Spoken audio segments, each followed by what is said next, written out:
Part 2 of our series on Disney Vacation Club accommodations, coming up next on The Magic in the Music.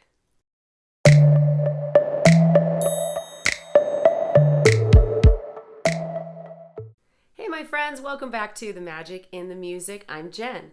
Today we are going to be doing part 2 of our multi-part series on Disney Vacation Club. So in our first part of our series, we talked about an overview of Disney Vacation Club and what it really is. Today we'll be digging into some of the details of the different accommodation types. So what are some general things that we know about all of the Disney Vacation Club properties? First of all, they are all deluxe accommodations. And by Disney standards, that basically means that they all have balconies. These have microwaves. They also have some form of refrigerator, either a full-size refrigerator or a mini fridge.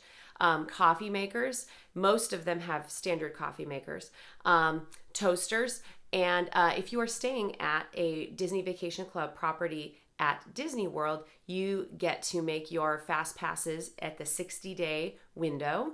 And you also get access to the extra magic hours opportunities in the theme parks, as well as the magical express transportation to and from MCO, the Orlando International Airport.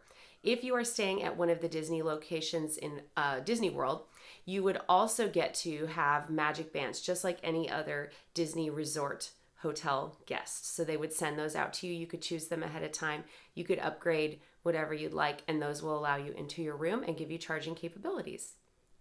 The first category of Disney Vacation Club accommodations that you should know about is the Studio Villa. Now, Disney Vacation Club is basically, if you think of it like a series of cells, and each cell is like a regular hotel room. The Studio Villa is most similar to a standard hotel room, usually about the same size as its corresponding deluxe hotel room in the same type of resort. And so if you think of it as these cells, it's a lot easier to understand these different room categories and classifications. So the studio is the most like a normal hotel room. The Disney Vacation Club studios range from 339 square feet up to 455 square feet. Yes, there is quite a big range in size. They feature a kitchenette, so like kind of a smaller, stripped down kind of base, just the basics type of kitchen. There is an additional small sink in that kitchenette. There is a microwave, a mini refrigerator, and there's a toaster and then a coffee maker. So you don't have all the full complement of the full kitchen, but you have more than you would have in most hotel rooms. The studio accommodations feature a queen bed and then a fuller queen-sized pull-out couch. Now that is something that you have to know about Disney Vacation Club. Many of these counts, when I give you a room count, they're counting 2 people on either a full or queen size pull-out couch. If you really hate the idea of sleeping on a pull-out couch or don't want any of your guests, then you need to upsize your accommodation so that nobody is actually sleeping on that type of a bed. And so you can kind of research and find out exactly what's offered at each resort. But I've had pretty good experiences with the fold-out beds. I know the ones I've stayed on at Animal Kingdom Lodge, I've had no problems at all. I found them to be perfectly comfortable. So it was no problem. I know it's mixed and it depends on how new the mattress is, when they've changed the pull-out bed, different things like that. Some people have no problem and some people really hate it. So just be aware of that. Most studios accommodate 4, and actually there are quite a few that do accommodate 5 as well. To get that 5th bed, what they typically have is either a pull-out single, like a twin-size pull-out that comes from a chair, or they have a fold-down single Murphy bed that kind of folds down sideways from the wall. Those are a newer addition, and that's something that has really enhanced a lot of the studios, and even moved some of the studios with their refurbishments, moved them from accommodating 4 up to 5. Now, for some people, 5 in a studio in a typical sized hotel room is a little tight, and quite frankly, it might be for some. So that's something to keep in mind. Most studios have just one full bathroom that would be shared between all of the guests. There are a couple of exceptions to this. Grand Floridian, Polynesian, and Riviera resorts all have kind of a split bathroom configuration. And for certain families, this is a huge, huge plus, and sometimes even the reason that they buy at these resorts as their home resort.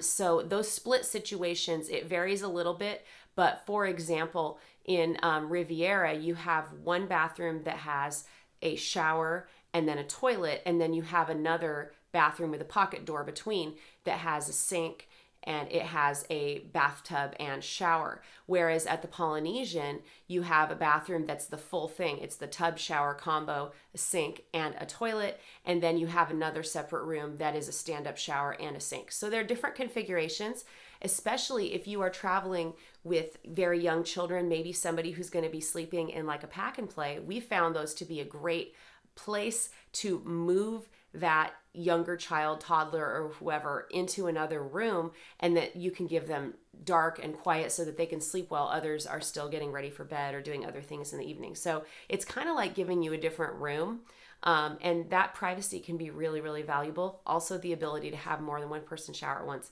It's pretty great, and Grand Floridian has another variation on that as well. So that's pretty much it for the studio. Think standard hotel room, maybe plussed a little bit with the kitchenette, may be able to sleep 5. And a lot of these are really good and efficient about their storage. The newer accommodations, they are putting big spaces underneath the bed so you can slide all those suitcases under, because admittedly 4 or 5 people in that space, that could be pretty tight. So if you need more space, here comes your next option. The next one on our list is going to be the 1-bedroom unit. Now, the 1-bedroom is a little bit enigmatic when it comes to the Disney Vacation Club room choices, because for some people it makes perfect sense, and for other people it's like, this doesn't make any sense at all. So a 1-bedroom unit is actually, if you think again of these cells of hotel rooms, it's actually 2 of the cells kind of put together. It's basically 2 different rooms. So you have a master suite that has a king bed and it has a full bathroom.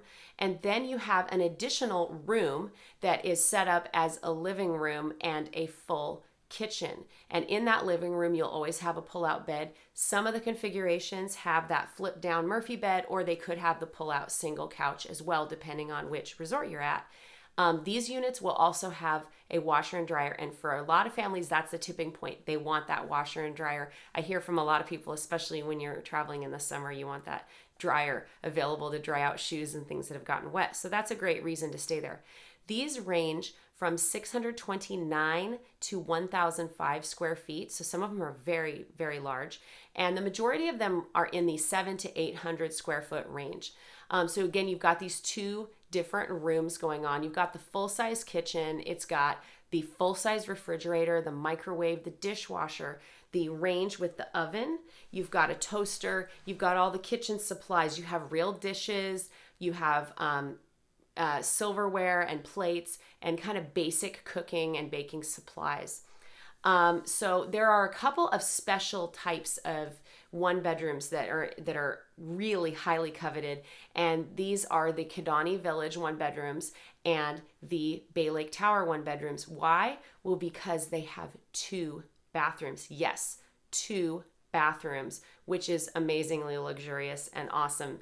And we have stayed in one of those once, and it was really a fantastic experience. Now, what's weird about these is that they actually, a lot of them sleep 4. And it's weird because you're looking at 2 of those cells of hotel rooms, yet they don't sleep more people, even though they're twice the size, really, of the studio units. And that is a bit of a negative for the 1-bedrooms. A lot of them don't even sleep 5. Some of them do sleep 5, but the majority only sleep 4. And that is really kind of a negative. And the other negative is because they are twice the size, they are usually about twice the points. So they are much more costly because they're really more of a suite than an actual hotel room. So that's something to think about. Another good thing about 1-bedrooms is that they are usually the last room category to book because they sleep a lower number of people and they take up a higher number of points. So if you have a lot of points at your disposal, then this is a great opportunity for you to maybe move into a resort that you couldn't get into a studio or another accommodation size. 1-bedroom may be your ticket into a difficult to get reservation. So make sure you keep those in mind next time you're booking. The next accommodation type we're going to cover are 2-bedroom units. Now, 2 bedrooms, we've talked again about this idea of these hotel room size cells. 2 bedrooms consist of 3 of that standard hotel room cell. So they range in size from 945 to a whopping 1,395 square feet. The average size of most of the two bedroom units are around 1,100 square feet. So these consist of 3 of these rooms, and there are actually 2 different types of 2-bedroom accommodations. There is a dedicated 2-bedroom, and then there is a lock-off 2-bedroom. Dedicated 2 bedrooms consist of the master suite with the king bed, the private bathroom, just like in a 1-bedroom, and the living room with the full kitchen and the pull-out couch and possibly that single Murphy bed or that single pull-out chair. That is just like the 1-bedroom. So the dedicated ones have that like the 1-bedroom, but they also have a 2nd bedroom that normally has 2 queen beds in it. And as you can see, for some people who hate those pull-out beds, this is a huge, huge plus and a reason you might want to have a dedicated 2-bedroom, because you get to have those 2 queen beds instead of having that additional kitchenette and then another pull-out couch. So the other type of 2-bedroom that you can have is a lock-off. And a lock-off is literally a 1-bedroom unit adjoined to a studio unit. So you get everything that's in the 1-bedroom and everything that's in the studio. Some advantages to this are you get 2 separate doors. So if you have people in the studio side and they want to be able to come and go without disturbing others, that's a great opportunity. They also get to have that little kitchenette that comes along with the studio. So that's another really great opportunity for them. Again, the big negative is they have that pull-out bed rather than the 2 queen beds over on their side. And as you can see, these things can get booked either all together or they could be booked as a 1-bedroom and a studio separately. So another thing to know about 2 bedrooms is that the lock-offs and the dedicated 2 bedrooms are separate booking categories. So you don't have to worry, which one did I get? I'm not sure, and I have to think about which one's better for my family. They're not going to randomly assign this to you. You will actually book, and it may be a situation where you want one type and only the other type's available at that time, so you just have to go with it. So be flexible about that, and know that they also are normally the same point amount. It's not going to be different between the lock-off normally and the dedicated. That's pretty much going to be the same points. You just have to pick which style you would prefer for your vacation. They have the same kitchen and the washer dryer as the 1-bedroom. Once again, all the units actually have the washer dryer except for the studios. Most of these will sleep 9. So this is a big party now, with a few units that only sleep 8. And there is something very special about the Riviera lock-off. It actually sleeps 10. I had to do a double take when I looked at the floor plan for this one because, wow, 10, that's pretty awesome, because it has that additional fold-down bed in the lock-off. So again, these 2-bedroom units are the size of about 3 standard hotel rooms or studio units put together. And so that means they are about 3 times the cost of a studio as well. So you have to think about you are paying for that space. And if that's what you want, you're going to pay for it. In DVC terms, points. Next category is the 3-bedroom grand villas. These are huge, ranging from 2,044 square feet up to 2,800 square feet. They're bigger than a lot of houses. These are really, really beautiful. And let me tell you, they have some of the most beautiful decorating inside of these as well. They feature a king bed, 4 queen beds, a sleeper sofa, and some of them have a fold-out sleeper chair. They will also feature a full kitchen, a large dining table that can accommodate a larger party. They'll have a living room. Typically, there are 3 bathrooms. There will always be, in this situation, multiple balconies off of different bedrooms. And some units are 1 story. Again, we talked about these kind of cells of the different hotel rooms being put together. The 3-bedroom grand villas is where we kind of blow that out of the water, and there's not really a standard way that they are laid out. It's different. We've kind of left that way of organizing DVC rooms, and they're just kind of their own things. Some of them are 2 stories and have these huge 2-story tall spaces and kind of loft-like spaces. Some of them are very vast and take up 1 story, but a really, really large space within it. 3-bedroom grand villas, as you could guess, they eat up a lot of points. But if you need to sleep 12 people, this is definitely the way to go. And they are absolutely beautiful. The next category that we're going to talk about in DVC accommodations is unusual rooms. There are a few different ones that don't really fit into the normal categories, and we're going to go over those right now. The first is the Riviera Tower Studio. At just 255 square feet, this is the smallest room on Disney World property, and it sleeps only 2. So this is really compact. Now, if you live in Manhattan, this might be just normal to you, but for some of you, this is going to be a very, very small room. It has a fold-down Murphy bed. And so Disney World has, as they've been redoing a lot of their rooms, they've been switching from some of these pull-out couch style, because a lot of people don't really love that.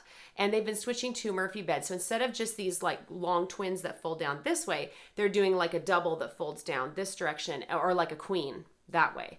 And so this room doesn't even have a standard bed. It only has that fold-down queen Murphy bed. It's very efficient. They have a mini fridge, they have a toaster and a coffee maker, and actually really quite a spacious and very nice bathroom. So they also have balconies and nice fireworks views, and they're not terribly expensive in terms of points, although for the same number of points you could get a studio at some other resorts. So you have to really decide what's important to you, but that is a really unique room category that's been added in. The next unique room is the Copper Creek Cabin. At 1,213 square feet, these are individual cabins that are out along Bay Lake. They sleep 8. They have a king bed, a queen bed, a sleeper sofa, a pull-out chair, and a fold-down bed as well. They have a private hot tub, and they have a screen porch that is facing out on the lake view. So these can be really, really beautiful. Some advantages are, of course, privacy, and you get to have these beautiful views. A disadvantage is they're a little bit more remote. You have to walk a little bit farther from the main building to get to those. They are fairly expensive in terms of points, and for sleeping 8 people, you could definitely sleep 8 in a 2-bedroom in the main building for fewer points. So, you have to decide how important that is to you, but they really are unique and have some very, very special features about them. The next category is going to be the Polynesian bungalows, the famous and infamous Polynesian bungalows. These are 1,093 square feet, and they sleep 8. They have a king bed, a queen bed, a sleeper sofa, and 2 fold-down beds. They are actually separated, and these are built out over the water. They have a private deck, and they have a plunge pool and lounge furniture that faces out to the Seven Seas Lagoon. This is the place where, if you have that dream of sitting in the pool or on the lounge chair in complete privacy and watching fireworks at Magic Kingdom while sipping your drink, this is where you do it. This is the place, the Polynesian bungalows. But it's going to cost you, and these are very, very expensive. To put it into perspective, typically one night in a Polynesian bungalow is equivalent to 7 nights in a standard studio at the Polynesian. So you have to really, really want it, but it's pretty amazing. The next category is the Treehouse Villas at Saratoga Springs. These sleep 9, and they have 2 queen beds, 1 bunk bed, a sleeper sofa, 1 sleeper chair, and they are actually elevated about 10 feet off the ground. So you have to walk upstairs. You do have to be able to get up the stairs to get comfortably up into these. Some advantages are that you can park your car right next to them. They're very secluded, very, very private. And they're just a really, really unique experience that you can't get anywhere else. You feel like you're kind of out in the woods, which is a pretty cool experience. Some disadvantages are transportation can be harder if you don't have your own car. You're pretty separated from a lot of other things. And as you know, Saratoga Springs is already a huge, huge resort. And so this puts you even farther out in what's already a fairly large resort. But again, you're never going to find anything else like this. It's completely unique. Another different category is going to be the Aulani Standard Hotel Rooms. This is the resort in Hawaii. So there is just a small number, only 8 of these standard hotel rooms that are in the DVC collection. And they are 382 square feet. They have 2 queen beds and they sleep 4. And my understanding is that the only difference between these rooms and a standard studio is that these don't really have that little kitchenette. Sounds like it was something unique to the way that the building was structured, and there were maybe some other things built onto that floor, and then they just had this little batch of rooms that they needed to do something with, and so they made the choice to make those into standard hotel rooms to be used by DVC. The final special category of rooms is going to be the Vero Beach 3-bedroom beach cottage. These are 2,125 square feet and they sleep 12. It's really like having a beach house. These are beautiful and it's very, very relaxing and secluded and right there on the beach. You get a king bed, 4 queen beds, and a sleeper sofa. So lots of like real beds if you're really about the real bed. So that's a really, really special experience. Again, not really anything else quite like it in DVC. So definitely worth checking out. So what else do you need to know about Disney Vacation Club resorts? Well, they all have something special in terms of their location. So there's some kind of deluxe access or location. That is when you are talking about the resorts that are at the theme park locations. So Disneyland and Disney World. So this might include the ability to walk directly to one of the theme parks. Several of the resorts have that feature. Grand Californian actually has an entrance directly into California Adventure, so that's pretty special, I'd say. You might also have the ability to take exclusive kind of transportation directly to the theme parks. For example, the monorail will take you directly from some resorts to the theme park, to Magic Kingdom. You have the monorail, you have the Skyliner. You might have boat access to either theme park or to Disney Springs as well. And then there's the one that's a little bit different than the rest, and that's Animal Kingdom Lodge. Animal Kingdom Lodge has a savannah with animals that are right outside your window, and then it's only about a 2 or 3 minute bus ride to Animal Kingdom. So that's the only one that doesn't have the special kind of transportation option, but believe me, it is a very, very special place, so it is not lacking at all. Thank you so much for joining us on our second installment in the Disney Vacation Club series. If you found this content to be helpful, please like and subscribe below and hit the bell icon so you're notified when we have new content. Your subscriptions, your likes really, really helps us out, and we can bring you more great content when we have you guys supporting us back. Join me next time for part 3 of our series on Disney Vacation Club, where we're going to be talking about DVC points, point charts, how much rooms are, use year, and how do we use all these points? How do we manage all these points? So we will see you again soon with our Disney Vacation Club series. And in the meantime, remember, there's magic in the music. Bye. There was lightning. Lightning? What is this, Florida? What is this, Florida? This doesn't happen here. Oh, you're kidding me. Can you hear that? Thunder.